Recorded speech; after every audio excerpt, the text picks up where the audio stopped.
तो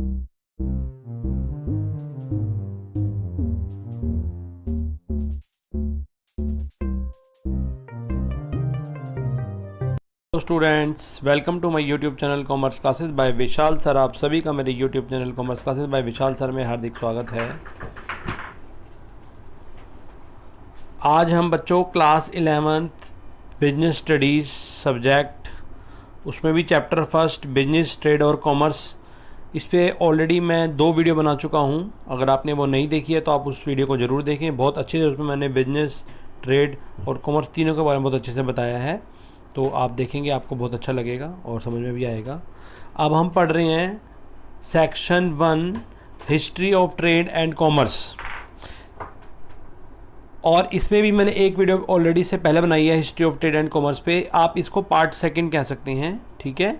आप इसको बहुत ध्यान से देखें और ये सारी बात क्लियर हो जाएगी। एक्चुअली ये जो टॉपिक है, ये टॉपिक न्यू है आपके लिए और ये लास्ट 2 ईयर से ऐड हुआ है। उससे पहले तो खाली बिजनेस, कॉमर्स और ट्रेड के बारे में, इंडस्ट्री के बारे में ही था, ठीक है। तो आज हम पढ़ते हैं इसके बारे में। देखिए, ये उसी का सेकंड पार्ट चल रहा है। अब मेजर ट्रेड सेंटर्स कौन से होते थे इंडिया में?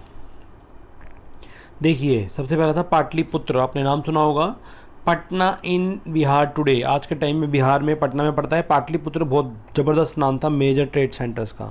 Commercial town and major center for export of stones, जितने भी स्टोन्स के पत्थर होते थे उनके एक्सपर्ट का होता था, और ये यहाँ पड़ता है इंडिया में, इस कोने में, ठीक है। इंडिया के मैप में देखेंगे तो ये यहाँ पड़ता है, ठीक है।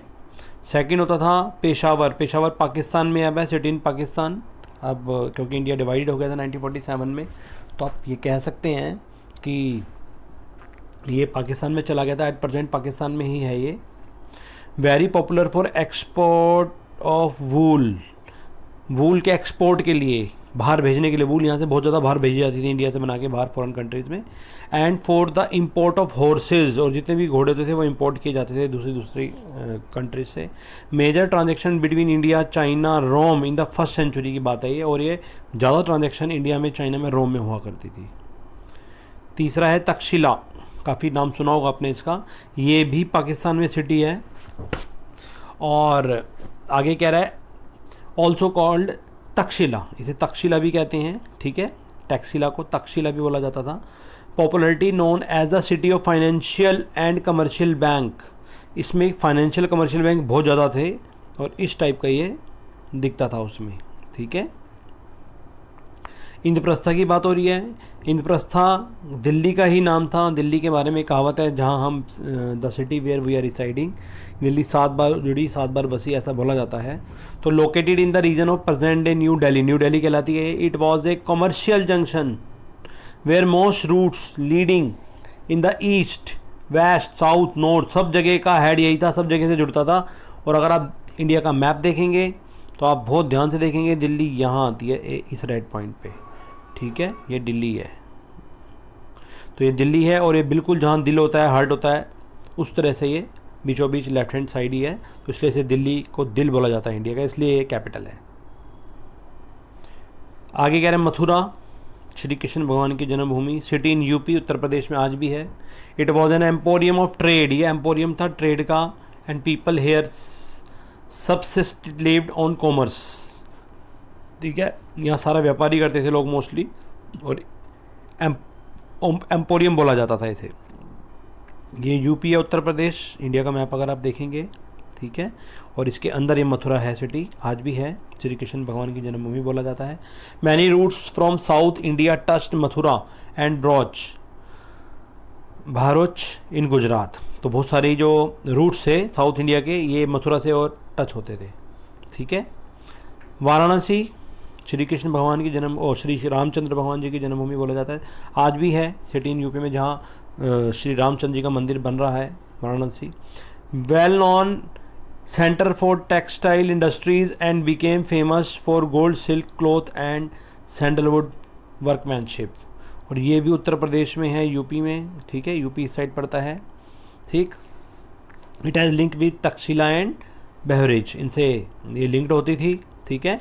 और ये वाराणसी जो थी बहुत ही बड़ी थी और टेक्सटाइल इंडस्ट्री के लिए सेंटर था बिल्कुल, और इसमें gold, silk, cloth, sandalwood workmanship, ये सारे काम इसमें हुआ करते थे। मिथिला, आप बिहार में है ये। The traders right now city in Bihar में सिटी है एक Mithila. The traders in the city cross the sea by boats, इसके जो ट्रेडर होते थे वो समुद्र के में बोट्स के द्वारा सी को क्रॉस करते थे।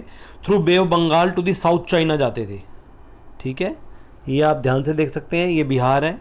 ठीक है, बिहार जो स्टेट है वो है, और उसमें ये है Mithila. They establish trading colonies in South China. ठीक है, फिर उज्जैन, ये आपका पड़ता है एमपी मध्य प्रदेश में, सिटी इन एमपी, नाम भी आज भी है नाम इसका। ठीक है, ये है मध्य प्रदेश, एमपी मध्य प्रदेश। और आप बिल्कुल देखेंगे सेंटर में पड़ता है, बिल्कुल में सेंटर, मजाक में बोला जाता है सेंटर गवर्नमेंट, मध्य प्रदेश को सेंटर गवर्नमेंट बोला जाता है। सेंटर बिल्कुल बीचों, इंडिया के मैप के बिल्कुल बीचों बीच है मध्य प्रदेश। ठीक है, इसका नाम ही है मध्य प्रदेश। तो आगे कह रहा है different varieties of clothes were exported to the different centers, यहाँ से बहुत सारे क्लोथ्स एक्सपोर्ट जाते थे अलग अलग सेंटर्स पे। It had a trade connection with Takshashila Peshawar, तो बहुत ज़्यादा ट्रेड कनेक्शन जुड़े हुए थे इसके तक्षशिला और पेशावर जो एट प्रेजेंट पाकिस्तान में। फिर है सूरत, सूरत गुजरात में है, आज भी सिटी है। It was an emporium of western trade during Mughal period, Mughal period के ज़माने का, मुगल जो समय था उसके पीरियड का वेस्टर्न ट्रेड माना जाता था ये। ठीक है, एम्पोरियम बिल्कुल केंद्र। There were also famous for gold border saris, जितनी भी गोल्ड बॉर्डर साड़ी सी ये थी। और ये यहाँ आता है सूरत, गुजरात जो है यहाँ पड़ता है गुजरात। ठीक है, आप देखेंगे इधर ओशिन से सारा बाढ़ वगैरह ज़्यादा आती हैं। फिर है कांची, प्रेजेंट डे कांचीपुरम इन तमिलनाडु, तमिलनाडु में है ये। ठीक है, Chinese came here to purchase pearls, glass, rare stones and in return they sold gold and silk, बदले में गोल्ड और सिल्क बेचते थे, खरीदने के आते थे। पर्ल्स मोती खरीदते थे, ग्लास खरीदते थे, रेयर स्टोन्स खरीदते थे, दुर्लभ मोती जो होते हैं, इंडिया में काफ़ी थे ये। ठीक है, और ये कहाँ पड़ता है? तमिलनाडु में, ये तमिलनाडु है, तमिलनाडु। ये सारी कोस्टल एरियाज़ हैं, आप ध्यान से देखेंगे तो ये सारा का सारा ये सारा क्या है, ये ओशिन्स हैं सारे। ठीक है, नेक्स्ट कह रहा है मदुरा। अब ये मदुरा क्या है? ये सिटी इन तमिलनाडु, ये भी तमिलनाडु में ही है। ठीक है, तो बोल रहा है it was capital city of Pandya dynasty who control the trade of pearl and fisheries of the gulf of Mannar swallow in between India and Sri Lanka. India जो है, जितना भी गल्फ ऑफ मन्नार है, ये दोनों इंडिया और श्रीलंका, अब इंडिया है, श्रीलंका इसके बीच में थी, ये बिटवीन में। ठीक है, और ये जो कैपिटल सिटी थी पांड्या डायनेस्टी की, who control the trade of pearl और फिशरीज, जितने भी मत्स्य पालन होता था और पर्ल्स होती थी। ठीक है, इस सारा का सारा गल्फ ऑफ मन्नार में होता था काम। और फिर है ब्रोच, प्रेजेंट डे बहरिच इन गुजरात, ये गुजरात में एट बहरच के नाम से है, पहले ब्रोच होता था। It was major trade center in west India में, बहुत बड़ा सेंटर था ये है आपका गुजरात था, तो ये गुजरात में पड़ता था, इस तरह से दिखता था जो पहले वाला डायग्राम है। अब हम पढ़ रहे हैं मेजर एक्सपोर्ट एंड इंपोर्ट्स। उस समय कौन कौन सी इंपोर्ट और एक्सपोर्ट हुआ करते हैं? एक्सपोर्ट का मतलब होता है माल को बाहर भेजना, और इंपोर्ट का मतलब होता है मंगाना, इन। ठीक है, इंपोर्ट इन से है जो मंगा रहे हैं, और एक्सपोर्ट आउट से जो हम बाहर दूसरी कंट्रीज़ को भेज रहे हैं। ठीक है, कौन से आइटम हम एक्सपोर्ट करते थे? हम spices, wheat, sugar, Indigo, opium, sesame, oil, cotton, parrot, live animal product, ये सब के सब हम स्पाइसेस वगैरह मसाले डालने में होते थे, सब हम इंडिया में बहुत अच्छे उगते थे और इसे बाहर एक्सपोर्ट किए जाते थे। और इंपोर्ट आइटम कौन से होते जो मंगाते थे? हॉर्सेज मंगाते थे, क्योंकि उस ज़माने में मुगल थे या जितने भी थे उनको हॉर्सेज का बहुत शौक था। एनिमल प्रोडक्ट आते थे, चाइनीज सिल्क्स आती थी, वाइन आती थी, गोल्ड, सिल्वर, कॉपर, ये सारी चीज़ें बाहर से आती थी। Position of Indian subcontinent in world economy, first AD to 1991। India की जो पोजीशन थी इंडियन सब कॉन्टिनेंट में, पोजीशन क्या थी वर्ल्ड की इकोनॉमी में? इंडिया जो था, इंडिया सब कॉन्टिनेंट जो था, उसकी क्या पोजीशन थी इंडिया की? इंडिया की बहुत अच्छी पोजीशन थी। क्या थी? देखो, और इंडिया सब कॉन्टिनेंट की बात हो रहा है, आप ध्यान देखें इस डायग्राम में, ध्यान से देखें, जितने भी इंडिया के और हैं कंट्रीज़, पाकिस्तान है, कश्मीर है, नेपाल है, भूटान है, बांग्लादेश, श्रीलंका है, तो इसमें इंडिया टॉप पे था। इसके बारे में पढ़ते हैं। ये रहा इंडिया इन वर्ल्ड इकोनॉमी कैसा था। From first to 7th century India was estimated to have a largest economy in the world. 1 से 7 सेंचुरी तक इंडिया की पूरे वर्ल्ड में नंबर 1 इकोनॉमी थी इंडिया की। The country was often referred as स्वर्ण भूमि, स्वर्ण भूमि बोला जाता था, सोने की चिड़िया बोला जाता था, एंड स्वर्ण द्वीप बोला जाता by many writers and travellers ने लिखा है, लाइक मेघांसीज, फैक्सियन, ये चाइनीज़ ऑथर हैं, इन सब ने अपनी बुक में लिखा है इंडिया को। क्या लिखा है? ये लिखा है स्वर्ण भूमि बोला जाता था इंडिया का, ठीक है, बिकॉज ऑफ इट्स प्रॉस्पेरिटी। इतना ज़्यादा संपन्न हमारा देश था कि ये टॉप पे था, बिल्कुल 1 से 7 सेंचुरी में तो टॉप पे ही रहा था। और during 18th century the British empire begin to take roots in India. 18वीं जब सेंचुरी थी, ठीक है, शायद 1790 की बात है, जो ब्रिटिश ईस्ट इंडिया कंपनी थी, ईस्ट इंडिया कंपनी सबसे पहले इंडिया में बिजनेस करने आई थी, ठीक है। उसके बाद इन्होंने 200 साल लगभग राज किया, और वो यही कह रहा है कि टेक रूट्स इन इंडिया। 18वीं शताब्दी में, सेंचुरी में ब्रिटिश जो एम्पायर था उन्होंने अपने इंडिया में अपने पैर जमाने शुरू कर दिए थे। Thereby the Indian economic condition was slowly change from being an exporter of processed goods to the exporter of raw materials and buyer of manufactured goods. उन्होंने क्या करा था? रॉ मटेरियल इंडिया का यूज़ होता था, India के लोग ही खरीदने वाले थे, बस वो माल बनाते थे, इंडिया में बेचते थे और सारा पैसा बाहर ले जाते थे। तो इस तरह से वो क्या करते थे? उन्होंने पूरे करके धीरे धीरे भारत में कब्जा कर लिया था।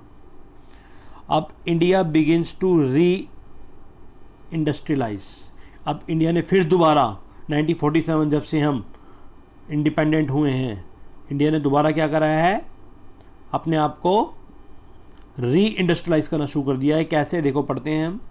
After independence the process of rebuilding of the Indian economy have been started हो गई है as a part of this 5-year plan, जो कि 1952 से इम्प्लीमेंटेड हुए इंडिया में। ये चलते जा रहे हैं, पंचवर्षीय योजना लगी थी, अब शायद 11, 12, 13 इस तरह हो चुकी हैं, काफ़ी सारी हो चुकी हैं। आगे कह रहा है, due importance was given to the establishment of modern industries, modern technologies and scientific institutes, space, nuclear programs, ये सब के सब एस्टेब्लिशमेंट इंडिया में मॉडर्न इंडस्ट्री में होते जा रहे हैं। नई टेक्नोलॉजीज आ रही हैं, साइंटिफिक इंस्टीट्यूट बन रहे हैं, स्पेस में काम कर रहे हैं, हम न्यूक्लियर प्रोग्राम्स में काम कर रहे हैं। तो इंडिया खूब ग्रोथ कर रहा है हर फील्ड में। आगे कह रहा है, to overcome the problems of lack of capital, जो हमारे देश में कैपिटल की कमी है, राइज इन पॉपुलेशन, पॉपुलेशन बहुत ज़्यादा है, huge expenditure on defence, defence पे बहुत ज़्यादा हमारा खर्च करना पड़ता है, क्योंकि हमारी जो कंट्रीज़ हैं, चाइना है, पाकिस्तान है, हमेशा इंडिया के पीछे लगे रहते हैं, तो हमें डिफेंस पे भी काफ़ी अच्छा खर्च करना पड़ता है। इनएडिक्वेट इंफ्रास्ट्रक्चर एक्सेट्रा, ये जो सारी कमियाँ इंडिया में प्रॉब्लम्स हैं, India relieved heavily on the borrowings from foreign sources and finally agreed to economic liberalization 1991। इन सब को देखते हुए भी फिर इंडिया में लिबरलाइजेशन 1991 में अप्लाई हुआ है, ठीक है, इकोनॉमिक लिबरलाइजेशन हो गया। लिबरलाइजेशन का मतलब होता है गवर्नमेंट ने बहुत सारी छूट दी है एक्सपोर्ट करने में, छोटे छोटे बिजनेस को एस्टेब्लिश करने में, बहुत सारे लाइसेंस ख़त्म कर दिए हैं, बहुत सारी चीज़ें गवर्नमेंट ने छूट दे दी ताकि छोटे छोटे बिजनेस मैन आगे हैं और खूब आगे ग्रोथ कर सके। आगे वो हमें बता रहा है, and the Indian economy is one of the fastest growing economics in the world today. आज भी हमें लगभग 73 ईयर्स हो गए हैं, ठीक है, इंडिपेंडेंस हो चुके, इंडिपेंडेंस होते हुए, और इसमें हम आज भी हमारी इकोनॉमी फास्टेस्ट ग्रोइंग इकोनॉमी है, ठीक है। The high growth sectors have been identified हो चुका है इंडिया में, कौन से हैं? Which are likely to grow at a rapid rate, बहुत तेज़ी से ग्रोथ हो रहा है, तो इंडिया बहुत आगे जा रहा है। और देखना आने वाले 2024 में कह सकते हो इंडिया एक वाकई में बड़ी शक्ति बन के दिखाएगा, सब देश देखेंगे। और the recent initiative of the government of India such as make in India, skill India, digital India, ये 3 चले हैं। Make in India, number 2 skill India और नंबर 3 डिजिटल इंडिया, ये 3 हमारी गवर्नमेंट ने काम शुरू करे हैं। फॉरेन ट्रेड पॉलिसी 2015 से 20 तक is expected to help the economy in terms of export and import and trade balance. तो ये सब काम है, गवर्नमेंट ने 3 काम शुरू करे। नंबर 1 तो ये रहा आपका make in India, number 2 digital India और नंबर 3 स्किल इंडिया है। ये हमारे आदरणीय मोदी जी ने भी बहुत सारे जो हैं प्रोग्राम समय समय में शुरू करते हैं। तो इन तीनों से इंडिया को आत्मनिर्भर बनाना है, इन सब का मेन पर्पज़ है कि हम खुद बनाएं और खुद ही आगे सेल्फ डिपेंड हों। इसी के साथ ये जो हिस्ट्री थी, हिस्ट्री वाली यूनिट थी आपकी, history of trade and commerce in India, ये ख़त्म होती है। और मैंने इस पर बहुत सारी वीडियो बनाई हैं, ट्रेड, कॉमर्स और बिजनेस पे मैंने बनाई दी है ऑलरेडी, आपने देख ली होगी, नहीं देखे तो आप ज़रूर देखें, ये दोनों यूनिट देखें। और इसके बाद जो कंपनीज शुरू हो रही है, forms of business organisations, partnership है, कंपनी है, सोल प्रोप्राइटर है, हिंदू अनडिवाइडेड है, इस पर भी बहुत सारी वीडियो मैंने बना रखी हैं। आप अच्छे से पढ़ते रहें, मेरे चैनल से जुड़े रहें। अगर आपको ये वीडियो अच्छी लगे तो इसे लाइक करें, मेरे चैनल को सब्सक्राइब करें और अपने जैसे फ्रेंड्स में शेयर जरूर करें। आपके बड़े भाई बहनों के लिए मैंने 12th क्लास में भी अकाउंट और बिजनेस की बहुत सारी वीडियोस बनाई है, आप उन्हें भी देखें। और जल्दी ही नई वीडियो के साथ मिलते हैं। इसी के साथ आप सभी का इस वीडियो को देखने के लिए बहुत बहुत धन्यवाद।